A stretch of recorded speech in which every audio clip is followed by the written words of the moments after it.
नमस्कार, जय हिंद, जय Bharat and welcome to Dev Talks. This is Adi Achint. हमारे साथ हैं संजय जी, जिनके साथ हम करते हैं काफी सारी इधर-उधर की बातें। सो एक और शो में जब हम बात करेंगे इधर-उधर की with Sanjay Dixit ji.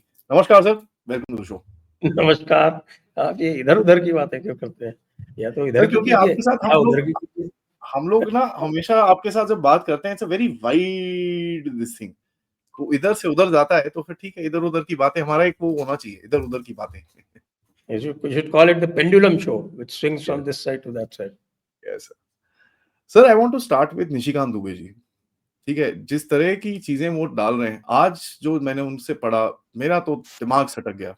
I don't know if you read, Rajiv Gandhi साहब का एक लेटर है, रोनाल्ड रेगन को उन्होंने लिखा है, जिसके लास्ट पैराग्राफ में वो क्लैरिफाई कर रहे हैं कि हमारी जो न्यूक्लियर सबमरीन्स हमने ली थी सोवियत यूनियन से, डोंट वरी, हम हॉस्टिलिटीज़ में उसको यूज़ नहीं करेंगे, हम सिर्फ ट्रेनिंग के लिए उसको मतलब खेलने के लिए ले रहे हैं वो।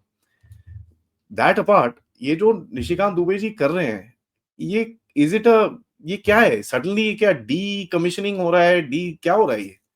Because lot of documents coming out, कोई इसके बारे में बात नहीं कर रहा है। ये फ्यूचर की प्लानिंग है, क्या है? What is happening here? ये जो है ये स्लो पॉइजनिंग है और ये slow poisoning of the minds of fringe Congress followers. अब फ्रिंज कांग्रेस फॉलोअर्स समझते हैं ना, जो जिस तरह के लोग होते हैं जो बेसिकली स्विंग वोट्स, वो हुँ, वैसे तो कांग्रेस की तरफ लीन करते हैं, लेकिन if they get annoyed then they can move away from the Congress also. They are not core Congress voters. Core Congress वो होता है जो हर हालत में कुछ भी हो जाए वो उसको कांग्रेस को वोट करना ही करना है। ऐसे गधे कम है, लेकिन है। लेकिन जो अभी भी कांग्रेस का करीब 11-12 करोड़ वोट मिला है कांग्रेस को, तो उसमें से आप जो है शांति दूतों को अगर निकाल दीजिए, तो शांति दूतों को निकालने के बाद भी there is a considerable body of voters, वो बेसिकली स्विंग वोटर्स। तो ये जो कर रहे हैं Nishikant Dubey, it's a long term plan and I appreciate this, क्योंकि पहली बार मैंने देखा है कि रूलिंग पार्टी की तरफ से somebody has a perfect design and a perfect plan and on that plan he is moving। वो रोज कुछ ना कुछ डालते हैं और वो बिल्कुल फैक्चुअल होता है 100%। अच्छा, फैक्चुअल करने के लिए बहुत ज़्यादा समस्या भी नहीं है, क्योंकि फैक्चुअल के लिए all you have to do is to sit in the parliament library. Parliament library में ये सारी चीज़ें अवेलेबल हैं। आप, I don't know whether you know कि पार्लियामेंट लाइब्रेरी के लिए एक एवरी पब्लिशर, जो भी पब्लिशर जिसको भी जो रजिस्टर होता है एज ए पब्लिशर, उसके लिए बाइंडिंग है कि भाई वो जो भी छापेगा उसकी एक कॉपी पार्लियामेंट लाइब्रेरी को जाएगी ही जाएगी। तो anything that is printed in India is available in the parliament library one. All parliamentary record से जितनी भी डिबेट्स होती हैं वो सारी की सारी अवेलेबल इन पार्लियामेंट। जितने भी सरकारी खतो किताबत होती है जो क्लासिफाइड नहीं है वो सब अवेलेबल इन पार्लियामेंट लाइब्रेरी। अच्छा, पार्लियामेंट्री लाइब्रेरी अब वो, क्योंकि पहले तो आप जानते हैं वो डॉकेट से ढूंढना पड़ता था, जो पुरानी लाइब्रेरी होती थी। मुझे याद है कि मैं नेशनल लाइब्रेरी कलकत्ता में जाता था, कुछ किताबें ऐसी थी जो नहीं मिलती थी, तो it used to be so difficult find out. ढूंढने में उसको जो है वो कई बार कई कई दिन निकलते थे, तब जाके किताब ढूंढ के मिल पाती थी। आज के ज़माने में तो आपको पता है, आप you can search it in minutes at the click of a button. All you have to do is to enter the name of the book and bingo, it's there. तो निशिकांत दुबे जी जो है वो अपना काफ़ी टाइम पार्लियामेंट लाइब्रेरी में spend करते हैं, तो उसका आपको जो श्रेष्ठ परिणाम है वो दिख रहा है। और ये अमित मालवीय के लिए और हमारे जो और बहुत सारे जो एमपीज हैं बीजेपी के, उनके सबके लिए एक ऑब्जेक्ट लेसन है कि आपके एडवर्सरी को फैक्ट से कैसे धीरे धीरे धीरे धीरे धीरे धीरे छोटा छोटा छोटा छोटा छोटा छोटा छोटा चॉप करते जाओ, चॉप करते जाओ, चॉप करते जाओ। तो it is by design, it is by plan and I think it is fantastic. It is absolutely fantastic, and his persistence is amazing. Hmm, Every day Indira Gandhi, Nehru, अच्छा नेहरू के बारे में तो हम सब लोग काफी रिसर्च कर चुके हैं, लेकिन अब ये कांग्रेस की बेवकूफी है कि उसने इंदिरा जी को यहाँ पे लाइन ऑफ फायर में खड़ा कर दिया, विच इज क्वाइट अननेसेसरी। अगर इन्होंने ऑपरेशन सिंदूर सिंदूर में। का वो नहीं किया होता कि इंदिरा जी ने ये किया, इंदिरा जी ने वो किया, तो besides her surrender on the table to Pakistan, और इसका जो आपका जो कैटलिस्ट था वो राहुल गांधी का नरेंद्र सरेंडर था। और उस नरेंद्र सरेंडर के बाद आप जानते हैं कि फिर आज तो निशिकांत आगे भी है। उसी के बाद शुरू किया था खास, Yeah. And that you can सी। अच्छा, ये 93,000 वाली बात हम और आप जैसे लोग करते थे, ये कॉमन बंदे को नहीं पता थी। कॉमन बंदा मतलब जो हम लोगों को फॉलो नहीं करता है, यूट्यूब पे नहीं है, उसको ये नहीं पता थी। अब इन्होंने पूरी दुनिया को पता लगवा दी, and you can see the common man talking about it. तो ये कंट्रीब्यूशन जो है ये कांग्रेस का ही है। Now what they have done, they suddenly started defending emergency. अब जो काम स्वयं इंदिरा गांधी ने नहीं किया, मेरी Indira Gandhi never defended emergency publicly, अंदर अंदर जो भी कहती है, पब्लिकली कभी डिफेंड नहीं किया था। उसके बाद भी ये लोग आए, यूपीए 2 में भी कभी पब्लिकली और इतना ब्रेजनली इमरजेंसी को नहीं डिफेंड किया गया। अब Rahul Gandhi ji thought that okay emergency was अनुशासन पर्व, कहा था ना विनोबा भावे जी ने कि अनुशासन पर्व है, तो उसको अनुशासन पर्व वो बताने लगे। All said and done, of course emergency के शुरू में कुछ फायदे भी हुए थे, we should not discount that. और बीजेपी शुड आल्सो अभी कर्नल रैना ने एक ट्वीट लिखा था।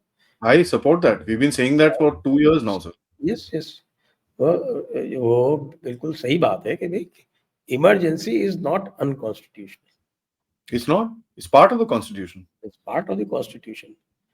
तो इसलिए आप इतना आगे ना चले जाएं या आप उस ऑप्शन को ही अपने से डिस्काउंट कर दे कि साहब हम तो कभी यूज नहीं करेंगे। जैसा कि मैं कहता रहता हूं इनको कि भाई Paschim Bengal is a fit case, West Bengal is a fit case to use some emergency provisions, क्योंकि they have completely subverted the constitution, they have Absolutely. completely subverted the citizens rights। वो उन्होंने पूरा एक माफिया स्टेट टाइप का बना दिया है, which is not only anti people, it is also anti national। लेकिन वहाँ भी आप ये करो कि साहब कि हमको कोई बुरा कह देगा, तो ये गलत बात है। तो ये हमको देखना पड़ेगा कि emergency is not unconstitutional. Misuse of emergency provisions to repress the opposition, to repress the public, and to propagate cult behavior and to propagate dynastic rule, ये चीजें गलत है। तो ये थोड़ा सा आई वुड से कि कॉशन इज एडवाइज्ड। इतना ज्यादा भी जो है वो आप इमरजेंसी को अनकॉन्स्टिट्यूशनल तो कहने की गलती ना करें। I don't think unconstitutional. तो ये जो काम इन्होंने किए, क्योंकि हमारा जो मेन पॉइंट था वो कि भाई ये निशिकांत दुबे जी क्या करें, तो निशिकांत दुबे जी को ये रोज कुछ ना कुछ अवेलेबल करा देते हैं। फिर हमारे इनके ग्रेट स्पोक्समैन है, they come out with some very wise words. अच्छा, देन द मैन हिमसेल्फ कि साहब देखिए जापान के लोहारों ने पूरी इंजन इंडस्ट्री बनाई थी और हमारे लोहार कुछ नहीं कर रहे हैं यार। तुमने सारे जिनको बैठा रखा था वहां पर विश्वकर्मा समाज को, जो कह रहे थे वहां पे साहब कि हम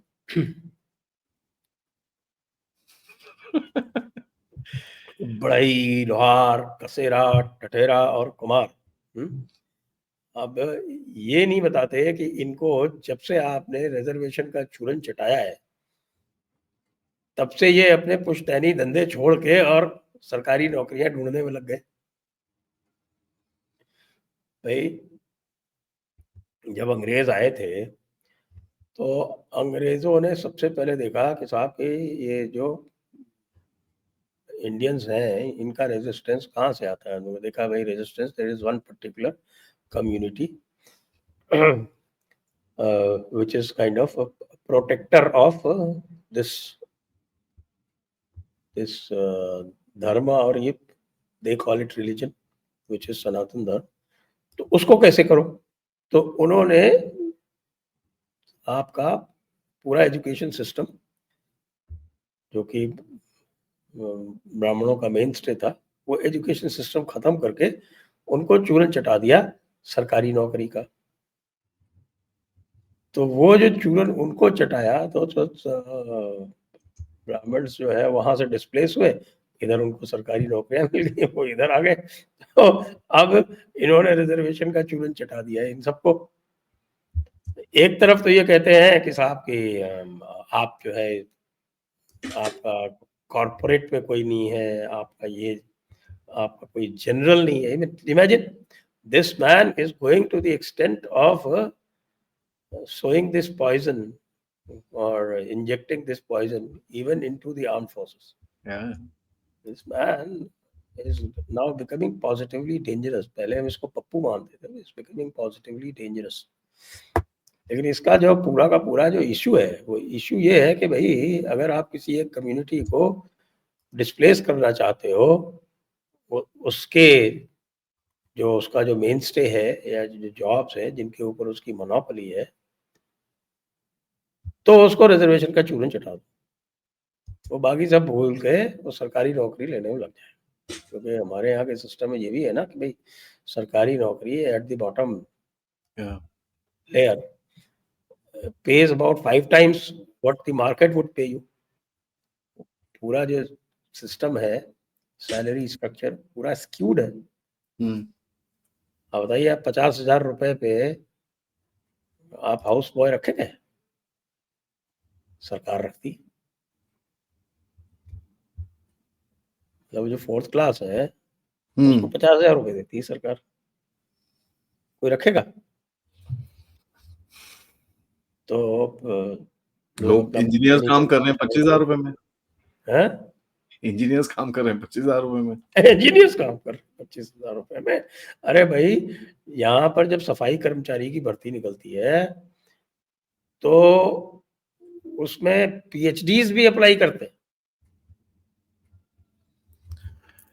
I think I'm better uneducated, sir.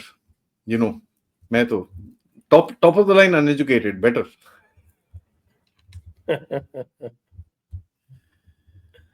नहीं, आपने जो बात करी है बड़ी इंटरेस्टिंग है, बट ये जो इनका एजेंडा है sir to counter Rahul and their nefarious activities, इसके अंदर दो चीजें हैं। Please if you can comment on this also, क्योंकि इमरजेंसी के ऊपर एक चीज जो नया नैरेटिव वो भी निकाला है इन लोगों ने, व्हिच वाज रिपोर्टेड यस्टरडे, कि भाई इंदिरा गांधी ने प्लान किया था कॉन्स्टिट्यूशन को स्क्रैप करने का। बीके नेहरू ने इनको बोला था कि आप प्रेसिडेंट बन जाइए, पार्लियामेंट को छोड़ो, पार्लियामेंट जो करने दो, you should be above the parliament. एक चीज ये है, और दूसरी चीज जो इनके पीएम मेमोरियल ने नेहरू के जो लेटर्स हैं वो वापस मांगे हैं। ये पूरा ये तीनों चीज इसमें कनेक्ट होती हैं।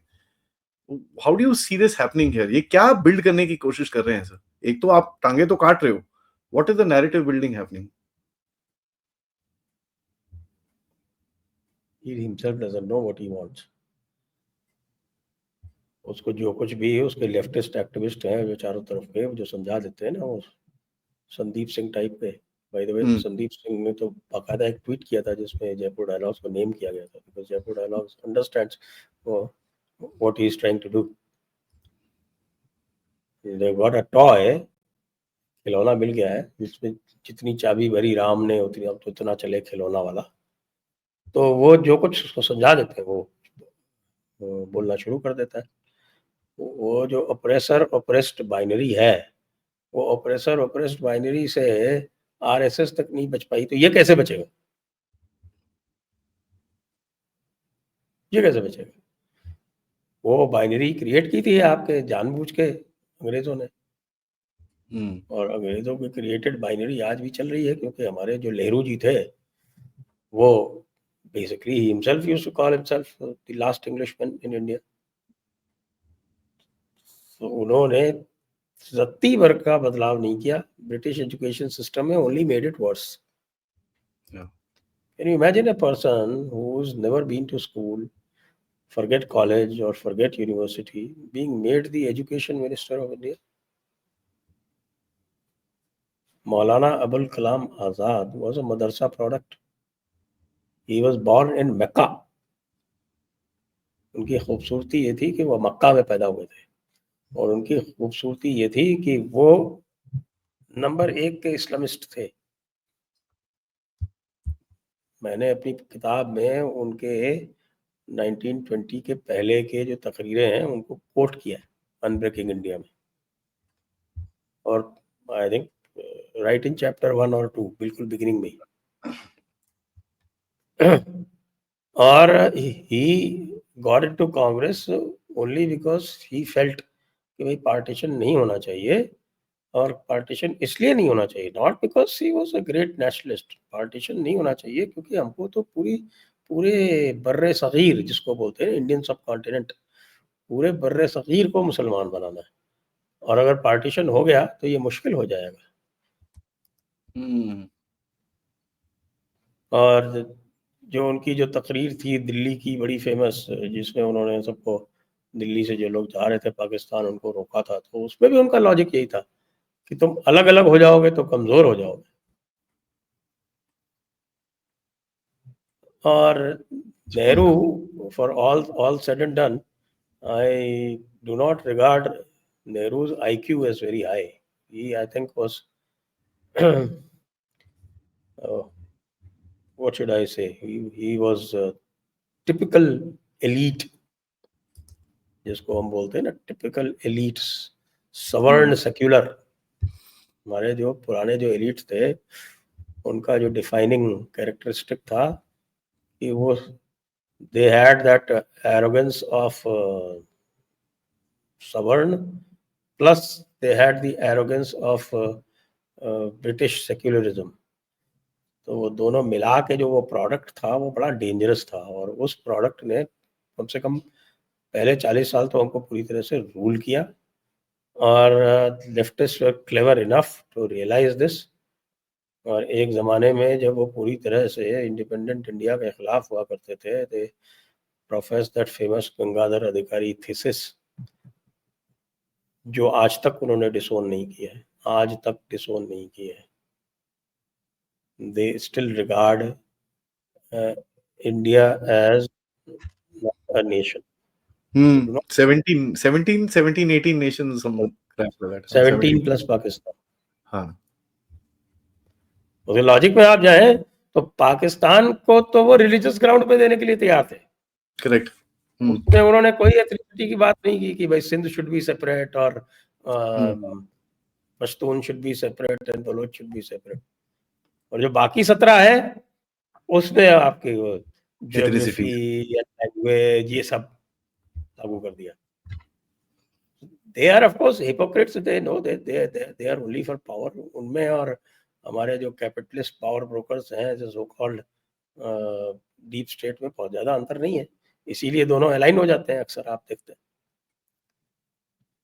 तो ये काम जो है इन्होंने अपने लिए ही खराब किया है, जिसकी वजह से निशिकांत दुबे जी ने ये प्रोजेक्ट अपने हाथ में ले लिया है। He is doing a wonderful job. I love it, sir. He's insane. मैं मजाक नहीं कर रहा. I have learned more about history, about various different things. जैसे मैंने आपको जो बताया आज, that letter, reading that letter. आपने जापान के लोहारों के बारे में नहीं सीखा कुछ? नहीं सर, मेरा अभी IQ लेवल उतना पहुंचा नहीं है। मैं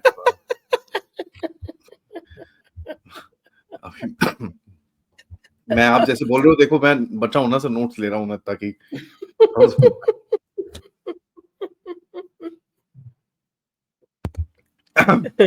और ये चूरन चटाया किसने इनको?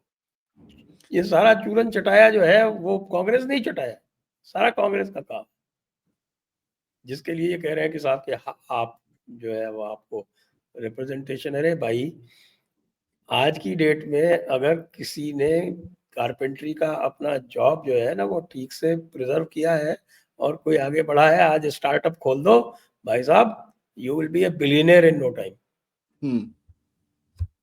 करेक्ट। वो तो करना ही नहीं चाहते। एक न्यू रिस्पांस मैं दूसरी तरफ से देख रहा हूँ is about of course activism, progressive international, ये सब हमने डिस्कस किया था आपके साथ एक बारी। बट ये जो ऑपरेड्स लिखे जा रहे हैं, फॉर एग्जांपल पवन खेरा ने एक ऑपरेड लिखा। पवन खेड़ा क्यों? सोनिया गांधी ने लिख दिया।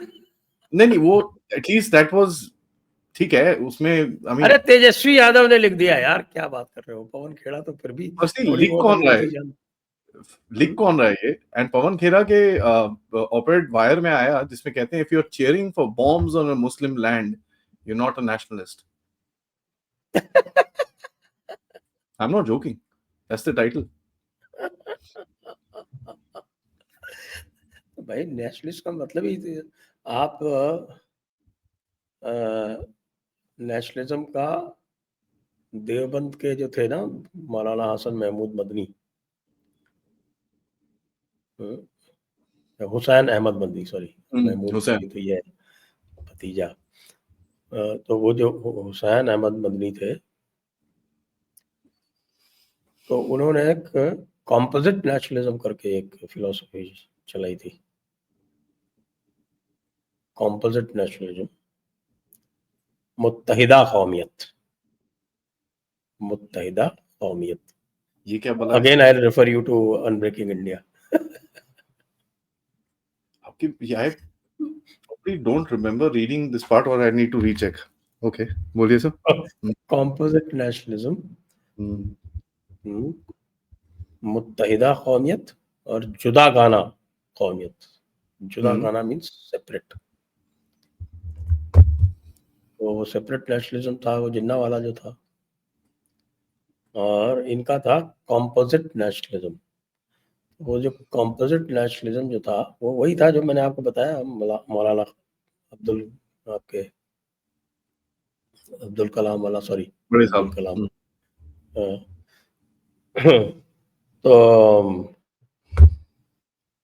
तो मौलाना साहब का और हुसैन अहमद मदनी का,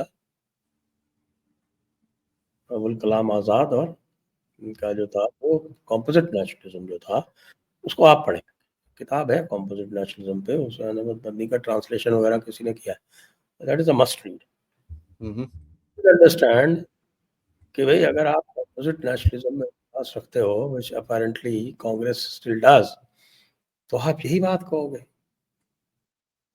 ये तो देवबंदी हैं, पवन खेड़ा वगैरह हैं तो देवबंदी हैं, कॉम्पोजिट नेशनलिज्म वाले हैं। देवबंद जो है उसका इम्पैक्ट क्या है पूरी दुनिया में, ये आप भी जानते हैं। As a defence analyst you know it very well. Deoband spawns what? Ultimately Deoband spawns terrorist organizations. So congratulations to Pawan Kheda for parroting, I should say, I mean, that is the right word, parroting the philosophy of an organization that breeds terrorist organizations. ये जो pre Palestine शुरू हो गया ना भारत में, अभी pre Palestine, आप अभी सालों 18 महीने हो गए उसको वहां पर ठुकते हुए, तुमको अभी याद आ रहा है? ठीक है, पहले तो अब वो मुझे दिखता है वो प्रोग्रेसिव इंटरनेशनल और हमारी ग्रैंड ओल्ड पार्टी की मीटिंग हुई थी, उसके अंदर ये डिस्कशंस हुई हैं। प्रोग्रेसिव इंटरनेशनल इस टाइम पे काफी काम कर रहा है in these organised protest in the west. तो हम लोग ये प्री पैलेस्टाइन देख रहे हैं इस टाइम पे। I am saying pre for a reason, because it's Palestine का पोस्ट होने वाला है अभी, तो pre it's going to be coming to that. The point that I'm coming to, sir, is attack on Tata, attack on Reliance, and Tata Airlines, Indian Airlines का जैसी वो चीज हुआ एयर इंडिया का, you saw the attack that came across. ये लोग जूडियो पे जाके इन लोगों ने, और जैसी वो अटैक हुआ उधर पे, then they realize, oh shit, अगर टाटा पे इस टाइम पे अटैक करेंगे तो बहुत गंदा दिखेगा, so they switch to Reliance. Reliance में खून वून ये वो and all that, वो जाके पर्चे बांटने शुरू हो गए वहां पर ये लोग। What is this happening? Are they trying to create, क्योंकि वक्फ का इनका जितना प्लान था वो तो डब्बे में, कचरे के डिब्बे में गया सर, एकदम it's gone. And to a point हमको दिख रहा है वक्फ का भी एक्शन शुरू हो चुका है, यूपी में, बिहार में, यहाँ पर कर्नाटका में शुरू हो गया है। So, there's a this thing. So, is this a new way to get your Muslim vote bank? Looking at Bihar, 17% वहां पर जो वोट बैंक है आपका, उसको कंसोलिडेट करने की कोशिश है, क्या है ये? या कोई लॉन्ग टर्म गेम है कि ये बस वो इलेक्शन के लिए थोड़ा? इनका लॉन्ग, शॉर्ट और मीडियम टर्म एक ही है, और वो बड़ा सिंपल है, और वो वही है जो आपके आज से नहीं, बल्कि right from 19 first election that took place in India 1936, तब से यही है इनका कि भैया मुसलमानों का वोट रखो, लियो एक मुश्त, और इंडियंस को जातियों में विभाजित करो। यही करते रहे हमेशा ये। आपने कब नहीं देखा ये? 1952 का इलेक्शन जो हुआ था, वो तो it was the most rigged election in history. क्यों? आपको ध्यान हो या नहीं, मैं शायद एक बार मेंशन किया हुआ है कि 1952 और 57 इलेक्शन में, आजकल ये जो ईवीएम को अपोज करते हैं, वो 1952-57 इलेक्शन में जो बैलेट बॉक्सेस थे वो किस तरह के हुआ करते थे? क्योंकि candidates used to be only 2, 3, 4 maximum. तो आपके स्टैंप लगा के उसको विदाउट आइडेंटिफिकेशन, स्टैंप सिंबल पे नहीं लगते थे, खाली एक पर्चा होता था, उस पर सिंबल लगा के, और सामने बैलेट बॉक्सेस रखे होते थे अलग अलग कैंडिडेट्स के। मान लीजिए 3 कैंडिडेट हैं या 4 कैंडिडेट हैं, इससे ज़्यादा होते भी नहीं थे तब, तो उनके मार्क किए हुए बैलेट बॉक्सेस रखे हुए होते थे, उस पर स्टैंप लगा के आपको अपना बैलेट बॉक्स डाल देना होता था, बैलेट पेपर। अब आप ये बताइए कि रिगिंग कितनी आसान हो गई। भाई सिंबल तो है ही नहीं, सिंबल तो बैलेट बॉक्स के ऊपर है। तो वहां पे जो भी बैलेट बॉक्स में जितने भी बैलेट पेपर्स पड़े हुए हैं, सब एक तरह के, इसमें गिन लो चाहे उसमें गिन लो। ये हुआ रामपुर में। रामपुर में मौलाना आजाद जो थे, वो उनको भेजा गया लड़ने के लिए। बिशन चंद सेठी हिंदू महासभा के, उनके सामने कैंडिडेट थे। मौलाना आजाद हार गए। तो प्रोसेसेस स्लो हुआ करते थे, तो डीएम ने कहा कि ऐसा करिए, आप तब तक अपना जुलूस निकाल लीजिए, घंटे भर में आपको हम ये सर्टिफिकेट दे देते हैं। सब हो गया फाइनल। अंदर जो है वो डिक्लेयर भी कर दिया रिजल्ट, और आज की तरह था नहीं। अभी तो अब अगर एक बार रिजल्ट डिक्लेयर हो गया, तो वो डिक्लेरेशन के पहले आपको ईसी को भेजना होता है, ईसी अप्रूव करता है, then you declare, and everything is available instantly everywhere. तो वो सब हो गया। तो खबर पहुंची नेहरू जी के पास। नेहरू जी ने गोविंद वल्लभ पंत को फोन किया कि अगर मौलाना हार गए तो तुम चीफ मिनिस्टर नहीं रहोगे। गोविंद वल्लभ पंत ने डीएम को फोन किया, अगर मौलाना हार गए तो तुम कल आईसीएस नहीं रहोगे।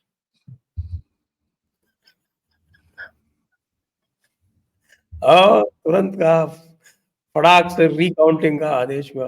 रिकाउंटिंग का आदेश हुआ, सब रिकाउंट। बिशन जी ने कहा आप तो डिक्लेयर कर चुके हो कि नहीं नहीं नहीं, रिकाउंटिंग होगी। रिकाउंटिंग उनके सामने उठा के अलग अलग बनाए हुए थे उन्होंने खांचे, इधर से उठाया उधर डाला, तो जिता दिया मौलाना आजाद। ये तो आज बात करते हैं कि साहब बैलेट पेपर से होने चाहिए, तो इसीलिए करते हैं। अच्छा, और अब आपको बैलेट पेपर के मजेदार किस्से सुनाता हूँ मैं बैलेट पेपर्स का। कहते हैं ना बैलेट पेपर में बड़ा क्या होता है, और कुछ नहीं तो 99 में मैं गया था बिहार इलेक्शन कराने, जनरल इलेक्शन था लोकसभा का। तो 57 booths had to be recounted. 57 booths in one parliamentary constituency. शीश। 6 segments, so almost 10 booths per assembly constituency had to be recounted. या पता कैसे होता था, कैसे होता था? अब देख रहे हैं साहब, हमको बूथ छापना है, बूथ छापने का होता था। बिहार में पूछो बूथ कैसे छापा जाता है? तो आप बूट कैप्चरिंग, ये पता नहीं क्या क्या होता था। हाँ, वो बूथ कैप्चरिंग होती थी, बूथ कैप्चरिंग होती है। वेस्ट बंगाल में बूथ जैमिंग होती थी। क्या तो वो अभी बूथ भी होता कैप्चरिंग में बूथ कैप्चरिंग में बहुत आसान था। आप गए, आपने उठाया पूरा बंडल, ठक ठक ठक ठक ठक ठक कराया उसके ऊपर, और उसके बंदूक लगाई पोलिंग ऑफिसर के, प्रिजाइडिंग ऑफिसर के, और उस पे उसमें दस्खत वस्खत जो करने होते हैं फाइल्स पे, वो इस पे कर लेना। हमने बूथ छाप दिए। पूरे प्रोसेस में मतलब आधे घंटे में बूथ छप जाता। 1000 का वोट, 1000 वोटर्स का बूथ जो है छापने में आधा घंटा लगता है। अब फिर उसके बाद फिर तो presiding officer had to make a decision. वो डिसीजन ये होता था कि भैया इसको रिपोर्ट करें या ना करें। आगे। तो अगर वो डिसीजन इस पे पहुंचता था कि इसको रिपोर्ट ना करें क्योंकि हमारे ऊपर ही आ सकती है, तो फिर वो बाकी फॉर्मेलिटीज आराम से बैठ के करता रहता था। यानी कि उसमें फाइल्स करनी होती हैं, उसमें आपके जो लोग आते हैं वोटर्स, उनके सिग्नेचर लेने होते हैं, वो सारा होता है ना। जाते हो आप भी सिग्नेचर करते हो, तो वो फॉर्मेलिटी वो लोग करते रहते थे। 99 में ये था कि भाई अब उस टाइम तक चूंकि कम्युनिकेशन जो था वो इंटरनेट आ चुका था, बहुत सारे कम्युनिकेशन जो है वो अलग तरह से हो चुके थे, तो वो इतना सब पॉसिबल नहीं था। तो क्या करते थे लोग कि वो ये करते थे, अच्छा यहाँ हम बूथ नहीं छाप पाएंगे, नेगेटिव शुरू कर दिया उन्होंने कि यहाँ पर हमारे आदमी को वोट नहीं देने दिया जाएगा। वोट नहीं देने दिया, आपकी सुरक्षा तो पोलिंग बूथ पे होती है ना, गांव में थोड़ी होती है। वाह। जहाँ पोलिंग बूथ होता है वहां तो एक पोलिंग बूथ जहाँ होता है उसमें, जैसे बिहार में है, जैसे 4 गांव के लोग अलग अलग जगह से आएंगे, अलग अलग टोले से आएंगे, जिनको वोट नहीं डालने देना है उनको वही रोक लेते थे। अच्छा यहाँ नहीं डालने दिया हमको वोट, चलो कि आज हम यहाँ वोट नहीं डाल पाए। 4 लोग गए, उठाया तो आपका बैलेट बॉक्स और बाहर तालाब में डाल दिया। One method. दूसरा मेथड और भी अच्छा, गए पोलिंग करने, जेब में एक दवात ले गए स्याही की, और वहां गए, आपने अपना सब कुछ कराया, आप वोटर है रजिस्टर्ड, आप गए वहां, वोट नहीं डाला आपने, स्याही उड़ेल दी बैलेट बॉक्स। तो ये दो जो थे ये सबसे कॉमन थे। तीसरा ये था लेके भाग गए, लेके भागने वाला कम था। ये दो मोस्ट कॉमन, 57 में से करीब 40 जो थे वो इस मेथड से थे। कोई 4-5 ऐसे थे जिसमें बूथ छाप लिए गए। तो बूथ छापना जो है वो मुश्किल इसलिए होता जा रहा था क्योंकि भाई आपके number of police personal, mobile magistrates, ये वो सब इतना सारा हो गया था मामला तब तक, वो बड़ा मुश्किल था। लेकिन ये जो था काउंटर, उसको काउंटर मांड करवाना बहुत आसान, ये होता था।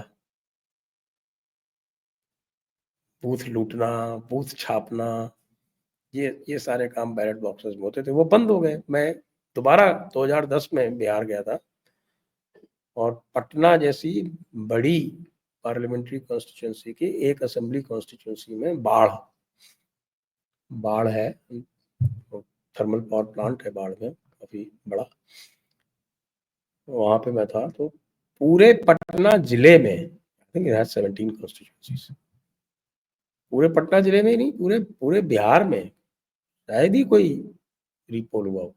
कम से कम पूरे पटना जिले में तो एक भी नहीं हुआ, नॉट अ सिंगल रीपोल। तो ये जो हमारे भाई लोग जो बात करते हैं ना, वो रोज ईवीएम को सब करते रहते हैं, उनको निशिकांत दुबे जी से आप अनुरोध करें कि साहब इनके जो पुराने कारनामे हैं वो भी थोड़ा सा लाएं कि साहब ये बैलेट बॉक्स के और बैलेट पेपर के युग में ये भाई लोग क्या किया करते थे। और लालू पहले नहीं है, ये सारा काम कांग्रेस किया करती थी। मैंने आपको रामपुर वाला किस्सा सुनाया, अबुल कलाम आजाद वाला, सारे काम कांग्रेस करती थी। चंद्रभानु गुप्ता एक बार सीएम बने थे, वो तो सीएम बनने की उनकी एक्सपर्टीज ही यही थी कि साहब की उनको पता था कि साहब की ये बैलेट जो है वो कैसे छापना है, क्या करना है। भाई महान लोग हैं ये कांग्रेसी, आप इनको जो है डिस्काउंट मत कीजिए। और ये सारे काम जब इनकी पहली सरकारें बनी थी हाँ आपके 1936 में, तभी इन्होंने करने शुरू कर दिए थे। एक संदीप बालाकृष्णा का एक लेख है, I'll try and locate it, where he has shown the behavior of the congressmen immediately after 1947, within 1 year of the independence, how these Johnnies were behaving in the states. तो इसलिए भाई कांग्रेस का जो पूरा जो कल्चर है वो इसी पर आधारित है, और वो इसीलिए आज भी उसी पुराने सिस्टम को बैक करते हैं, उसी पुराने सिस्टम से वो उनको जीत मिलती रही है, और उसी पुराने सिस्टम से वो आगे बढ़ना चाहते हैं, लिटिल रियलाइजिंग कि भाई नए सिस्टम में अब वो पुराने मेथड्स नहीं चलेंगे। We have gone through an information revolution. वो तो वो जमाने थे जब देवीलाल जैसे लोग वोट ले लिया करते थे ये कह के कि साहब देखिए ये आपके कांग्रेस वालों ने तुम्हारे पानी में से बिजली निकाल ली, मैं जब आऊंगा तो तुमको पानी, बिजली वाला पानी दूंगा। ऐसी ऐसी बातों पर वोट मिल जाते थे। आज मिलेंगे क्या? आज हर एक के हाथ में स्मार्टफोन है और हर एक बंदा आपसे आर्ग्यू करने के लिए तैयार है। हर एक बंदा जो है वो हर एक बंदा जो है ये जानता है कि मैं और आप क्या बात कर रहे हैं। अगर वो हमें नहीं भी देखता है तो 10 लोग उसको बता देते हैं। लेकिन ये जो है वो अभी भी इसी पे चालू है कि साहब के लोहारों ने जापान की इंजन इंडस्ट्री जो है वो बनाई। पता नहीं सर इनको कोई फीडबैक देता भी है कि नहीं। सर ये दूसरा महाराष्ट्र में जो ये चल रहा है बार बार इलेक्शन, ये जो इलेक्शन डिस्क्रेडिट की कोशिश कर रहे हैं जिस तरह से अमेरिका में करते हैं, क्योंकि मैं हमेशा देखता हूँ सर अमेरिका में अगर हुआ है ना तो वहां यहाँ पर 6-8 महीने में इधर पे आ जाएगा, वो सेम चीज इधर पे होगी। तो ये महाराष्ट्र हाईकोर्ट ने, जो मुंबई हाईकोर्ट ने कल एक बड़ा जोर से झटका मारा इनको, ऊपर से जो ये जो इलेक्शन के पीछे ये लोग पड़े हुए हैं। एंड यहाँ पर उमर अब्दुल्ला का जो स्टेटमेंट है वो बड़ा इंटरेस्टिंग लगा मेरे को। ही सेड जब तुमको पसंद आता है तो ठीक है, जब नहीं पसंद आता तो ठीक है, मैं ऐसे डबल स्टैंडर्ड नहीं रख सकता। और ये चीज काफी और लोग अभी इंडिया अलायंस में से बोलना शुरू हो गए, सो कॉल्ड इंडिया अलायंस। ये कहाँ जा रहा है सर? तो उमर अब्दुल्ला का आपने नाम लिया, उमर अब्दुल्ला ने तो शुरू में ही कह दिया था, जब 2024 के इलेक्शन के बाद में ये लोग उल्टी सीधी बकवास कर रहे थे तभी उसने कह दिया था कि भाई ऐसा है। सॉरी, JNK के जब इलेक्शन हुए थे कि लोकसभा में मैं हारा, उन्हीं लोगों ने मुझे जिताया असेंबली में और उन्हीं लोगों ने वैसे मैंडेट दी। तो हाउ कैन आई से कि that was wrong and this is correct? Double standard तो नहीं हो सकते ना। उसका उल्टा था, इनको लोकसभा में जिताया, असेंबली में हरा दिया, तो ये रो रहे हैं। लेकिन देवेंद्र फडणवीस ने इनका बहुत अच्छा जवाब दिया था आपको याद हो। और as far as the courts are concerned, courts are fed up. पिछली बार जो लास्ट जो ईवीएम का जो चैलेंज था, the last challenge of EVM जो जस्टिस संजीव खन्ना ने डिसाइड किया था, तो उसमें they had made absolutely clear now we will not entertain any frivolous petition like this. और ये बैलेट पेपर का तो उन्होंने स्पेसिफिकली रिजेक्ट कर दिया था कि no going back to ballot paper. तो अब ये बैलेट पेपर स्पेसिफिकली रिजेक्ट हो चुका है तो वो दूसरी चीजें निकाल रहे हैं। they are trying to paint the election commission as the bad boy. How can the election commission be a bad boy? हो ही नहीं सकता. इलेक्शन कमीशन किसके थ्रू वर्क करता है? इलेक्शन कमीशन जो है स्टेट गवर्नमेंट की मशीनरी के थ्रू ही वर्क करता है. उसके पास कुछ और कहीं से नहीं आ जाता. इतना खराब था तो 2014 में तो आपकी सरकारें थी ना हर जगह. 2014 में किसकी सरकार थी? पंजाब में किसकी सरकार थी for that matter? I was election observer in Punjab, Anandpur Sahib constituency. तो वहां भी हारे थे आप. 3 सीटें आई थी आपकी. क्या हुआ था फिर? क्यों हारे थे? सरकार आपकी थी, सब कुछ आपका था. But I can say for certain कि भाई इलेक्शन प्रोसेस में कोई इंटरफेरेंस नहीं हो ही नहीं सकता. हम करने ही नहीं देते. ऑब्जर्वर बैठा रहता है ऊपर से. जरा सा कुछ होगा तो इलेक्शन कमीशन जो है वो आपकी ऐसी तैसी कर देगा. ऐसे थोड़ी है कि आप कुछ भी कर लोगे वहां पे बैठ के. आम आदमी पार्टी के ही तो जितने भी स्टेट गवर्नमेंट के एम्प्लॉइज थे दिल्ली में इलेक्शन में, और आम आदमी पार्टी के तो अंडर में थे. उन्होंने क्या आम आदमी पार्टी का काम किया? उन्होंने इलेक्शन कमीशन का काम किया. There are so many checks and balances, it's simply not possible. अब तो 100% वेबकास्टिंग होगी. अब तो वेस्ट बंगाल में भी मुश्किल हो जाएगी ममता दीदी को. 100% webcasting. This is webcasting business. This started, I think, in 2007 for the first time I had seen. This webcasting had started. I was observer at that time in Himachal Pradesh. अच्छा, okay. तो वो उस समय webcasting शुरू हुई थी. तब इतनी बैंडविड्थ वगैरह नहीं होती थी, तो कई आप जो बड़ी बड़ी जगह थी वहीं से कर सकते थे वेबकास्टिंग. आज की डेट में तो वो 100% वेबकास्टिंग की बात कर रहे हैं. बल्कि इंस्ट्रक्शन चालू कर दी 100% webcasting. They will be 100% webcasting. कोई कुछ कर ही नहीं सकता वहां पे गड़बड़. Can you add comments into the fact कि ये जो बिहार में अभी बोल रहे हैं ईसी वाले कि भाई हम डोर टू डोर जाके चेक करेंगे सब कुछ? हाँ करेंगे ना, क्यों नहीं करना चाहिए? It be done. क्योंकि गड़बड़ी जो है ना वो शुरू होती है. जो भी गड़बड़ी अगर की जा सकती है तो वो आपके इलेक्टोरल रोल्स में की जा सकती है और की जाती है. और इसमें भी मैं कहूँ कि Congress is a past master in this. They know how to rig the electoral rolls very well. Principal example is Jammu and Kashmir. Jammu Kashmir में तो पूरा सेंसस रिग कर दिया उन्होंने 2011 का. कर्नल रैना से पूछिए. ऐसा सेंसस रिग किया साहब कि every single Jammu party including Indian national Congress, including Bharatiya Janata Party, lodged official complaints against it. Not only after the census results were declared, but also during the delimitation. लेकिन अब उस समय इनको अजीब ही बहुत सवार था कि नहीं साहब पता नहीं क्या गुड बॉय इमेज दिखानी है दुनिया को कि नहीं हमको इलेक्शन करवाने हैं, हम 2011 के सेंसस से कराएंगे. और उसको एक्ट में लिख दिया, रीऑर्गेनाइजेशन एक्ट में. लोगों ने बड़ा इसके ऊपर किया. तो हमने भी खूब हल्ला किया. हमने कहा कि भैया ये आप डिलिमिटेशन एक्ट से क्यों कह रहे हो? बीजेपी वालों, आपको अगर रिप्रेजेंटेशन देना है तो होम मिनिस्ट्री को दो ना. कांग्रेस वालों को भी कहा कि रिप्रेजेंटेशन डिलिमिटेशन वालों को क्यों दे रहे हो? होम मिनिस्ट्री को दो भाई. Ask them to amend the act. लेकिन हम उनका तो समझ सकते हैं कि Congress was only making a symbolic kind of a gesture. But BJP could have done it. They didn't do it. उनको लगता है कई बार कि अपीसमेंट से कुछ हो जाता है. दुनिया की हिस्ट्री में आज तक अपीसमेंट से कुछ फायदा नहीं हुआ.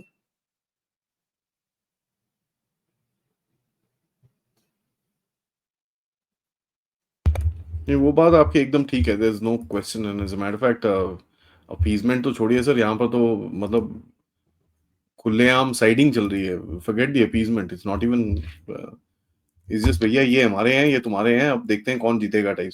It's something like that. But sir ये जो साफ सफाई चल रही है देश के अंदर इस टाइम पे, मैं सिर्फ 2 पार्ट्स में नहीं देख रहा. इवन तमिलनाडु में साफ सफाई शुरू हो चुकी है. It's interesting. There are only 3 states where I am not seeing this happening. ठीक है, वो 3 स्टेट्स हैं जम्मू कश्मीर, ठीक है, नॉट लद्दाख, लद्दाख में पहुंचे नहीं है, तो 2-4 वो थे, वो भी गायब हो गए वहां से, मुझे पता है। कर्नाटका और केरला, ये 3 स्टेट्स के अंदर से I don't see any news. Even West Bengal के अंदर से भगा रहे हैं लोगों को। वहां पर मेरे पास ग्राउंड रिपोर्ट्स हैं कि पूरी फिश मार्केट्स गायब हो गई हैं। आई मीन, लोग सब्जी मार्केट लगाते थे, ये लगाते थे, that entire thing is gone, and there are certain suburbs of Kolkata जहां पर मेड्स वेड्स जो घर में काम करने वाले ये लोग करते थे, ये लोग काम कुम, all that they just gone overnight. तो व्हाट इज हैपनिंग हियर? क्योंकि मेरे को सबसे इंटरेस्टिंग चीज, हाँ ठीक है, साफ सफाई है, बढ़िया है, you wanted it, I wanted it, हमने 25 बारी बात करी है। Why is in the opposition saying anything? ये इतनी शांति क्यों है भाई?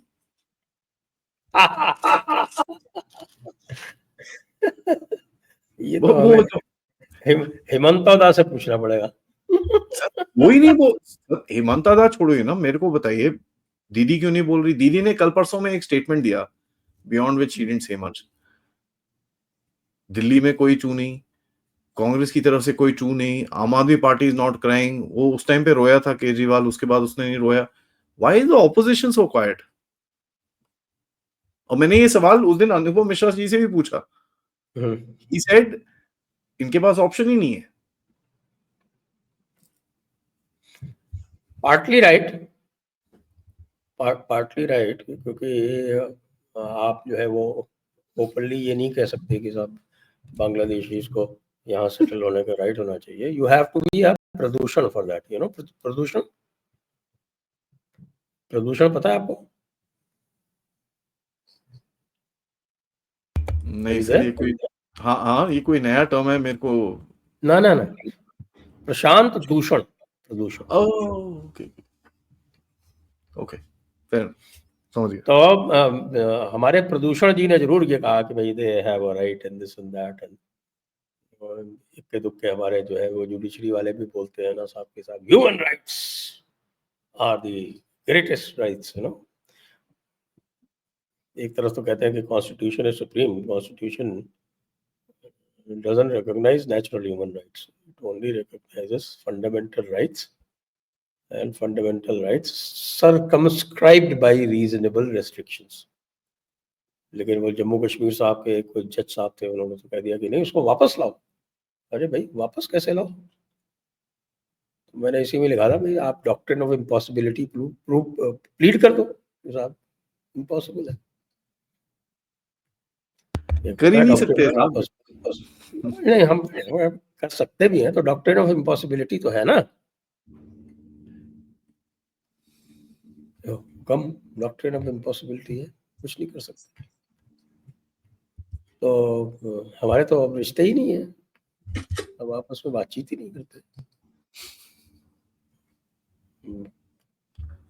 हमारे हाई कमिश्नर ही नहीं रहते, ये सारी बात है। तो अब इनके ये तो है भाई, क्योंकि हालांकि क्यों होना चाहिए मुझे नहीं लगता। तो ये सबसे बड़ी प्रॉब्लम ये भी है कि there is a what is called dissonance. इनके डिसोनेंस क्या है? डिसोनेंस ये है कि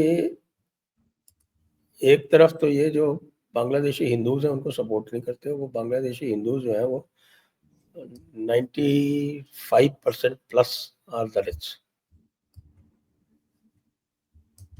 95% प्लस आर दलित्स। तो आप आपके जो ये मतुआ है, या आपके राजवंशी है, राजवंशी, और ये कम्युनिटी है इनकी, क्या बोलते हैं इसको, नामशूद्रास, तो 95% प्लस से इन कम्युनिटीज से है, जिनमें इनका बेसिक इंटरेस्ट तो नहीं है। They never have any interest for Dalit welfare. They use them only for their political purposes. But the point is that they cannot support the Bangladeshi Hindus. But at the same time, if they support the Bangladeshi Muslims, then they stand to alienate the Dalit communities, particularly in West Bengal and Assam. अब इनको waste Bengal में तो ज़्यादा hope नहीं है तो ये कर भी देते हैं, लेकिन असम में तो इनको होप है। असम में तो they are still the only party. तो it is due to Assam that they are not doing this openly. क्योंकि अभी भी इनको उम्मीद है कि भाई some Dalit communities they will get the votes, तो I doubt any of the Dalit communities in Assam are not going to vote for them. इनकी हरकतें हैं जिस तरह से रही हैं, क्योंकि कहीं भी कुछ होता है, आप देखिए कि अगर मुस्लिम वर्सेस दलित का कहीं भी होता है तो ये बोलते नहीं है बिल्कुल, देखिए बट Yeah. किसी और कम्युनिटी और दलित का हो जाए और कहीं पे Dalit are at the receiving end, तब आप देखिए क्या हल्ला करते हैं। हाथरस आपको याद है? अब देखिए क्या इन्होंने हल्ला मचाया था हाथरस में। Yeah. बाकी और कोई जहाँ पे मुस्लिम इज दी अक्यूज्ड वहाँ कुछ नहीं बोलते।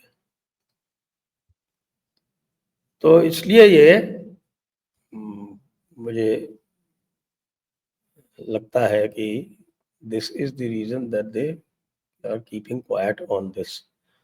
Also, because there is a very big nationalist constituency and new nationalist constituency which is developing.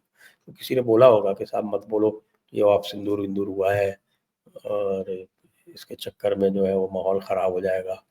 Indians have become very rightist, they are becoming nationalist, they are becoming Nazi. तो लेकिन vote तो इनसे लेना है थोड़ा बहुत, इनको बेवकूफ बना के। That I think is the reason. हालांकि ये भी है इसमें कैवियट ये है, आप ये कह सकते हैं कि साहब कि since when Rahul Gandhi has started going by reason. नहीं सर, वो I understand that, but you know मेरे को जो दिख रहा है कि गवर्नमेंट इस टाइम पे बड़ा स्ट्रेटेजिकली गेम खेल रही है। ये इनके सामने गड्ढा खोद देते हैं and they walk away and do what they want to. और जैसे ही वो गड्ढा इज कनेक्टेड टू अगला जो एक्शन है, और जैसे ही वो एक्शन लेते हैं ये गड्ढे में गिर जाते हैं सीधा, and they not able to recover out of that. हाँ, ये टैक्टिकली इधर उधर गवर्नमेंट को काफी ऊपर नीचे करते रहते हैं, बट आई थिंक स्ट्रेटेजिकली जिस तरह से वक्फ का हुआ और जो भी 3-4 चीजें हुई हैं, इट्स अ ब्यूटीफुल प्लान। इनके सामने गड्ढा खोद दो and they view just on time as predicted, ठप जाके अंदर गिरते हैं वहां पर, and they no way to come out after that. फिर ये गायब हो जाते हैं 3-4-5 दिन तक। दे चेंज द टॉपिक, जी ये वो सरेंडर ये वो and all that stuff. To me, that is the strategy that Modi ji and all are following. कि यार, don't fight them, just keep digging holes in front of them, keep them busy. Do you agree, sir? Yes, I guess that is one of the things that they do. करते रहते हैं इनको, they keep playing traps. They do keep playing traps. Because previously sir, जब trap laying होती थी उसमें मोदी जी फंसते थे जाके। अब वो रिवर्स हो गया है, एंड 2024 में पहले 6 महीने में I mean it was bad. They were laying the traps and the government was getting stuck. I think somewhere down the line वो नवंबर के बाद something flipped and it just went the other way around. और उसके बाद से ये recover नहीं कर पाए। अभी 8 महीने हो गए हैं, इन्होंने रिकवरी ना इनका चांस दिख रहा है। दे हैव नॉट रिकवर्ड एक बारी भी कहीं पे aggressive tactic पे, they have not come out. So just last comment on that, sir, and then we can end the show. नहीं, ये तो है, वो आजकल फंस जाते हैं लेकिन बेशरम है। They try and brazen it out. And after Operation Sindoor and after, I should say, the ideological divide within the Congress, there is an ideological divide because there is a section of Congress, a very big section, especially of the older people. They say that कि भाई हमको तो country के साथ में तो खड़ा होना ही होना है। हम जब पाकिस्तान के साथ लड़ रहे हैं तो हम कंट्री का मजाक नहीं उड़ा सकते, और कंट्री के साथ भी खड़ा होना है, हमको गवर्नमेंट के साथ खड़ा होना है। और इसीलिए आपने देखा कि इनको डिफाई करके लोग जो है वो चले गए बाद में। तो ये इनके लिए सबसे बड़ा ट्रैप बन गया है। अब इसमें जो इन्होंने नरेंद्र सरेंडर किया था, आपने देखा होगा, नरेंद्र सरेंडर के बाद शुरुआत ही हमने उसी से की थी। Very bad. निशिकांत दुबे जी ने कार्यक्रम ही तभी शुरू किया और उसमें जो है वो बेचारी इंदिरा गांधी वो taken down, Rajiv Gandhi was taken down completely. और सबको सर तो शुरू से चेक रहे हैं। लहरू जी तो हमारे पहले ही टेकन डाउन थे, अब उनको जो है वो ग्रेव डिग करके अंदर और गाड़ दिया। तो that's there, sir. I really like this slow burn. इसके अंदर कोई aggression नहीं है, आराम से खेल रहे हैं game, and that's the way it should be. ये जो फटाफट फटाफट होता है ना डोनाल्ड ट्रम्प की तरह, ये चलता नहीं है। आपको भी पता है, ये सिर्फ बैडमिंटन है और कुछ होता नहीं है उसके अंदर। And I think we are in a very decent spot going forward. But एक ही चीज मैं कहूंगा सर कि INB मिनिस्ट्री यार एक मिनिस्टर डाल दो साहब। INB ministry and BJP IT cell, इनका कुछ नहीं हो सकता। निशिकांत दुबे जी को ही बना दो सर, एंड स्मृति ईरानी जी को डाल दो आगे IT सेल में, they will do better than this. Amit Malviya ji जो है वो रोज रोना रोते रहते हैं पश्चिम बंगाल का। मैं उनसे बार बार पूछता रहता हूँ कि भाई आप भी कुछ करोगे। बाकी जो IT सेल वाले हैं they are more aggressive than him actually. वो थोड़े ज्यादा अग्रेसिव है। Sir ji, thank you so much. Always a pleasure.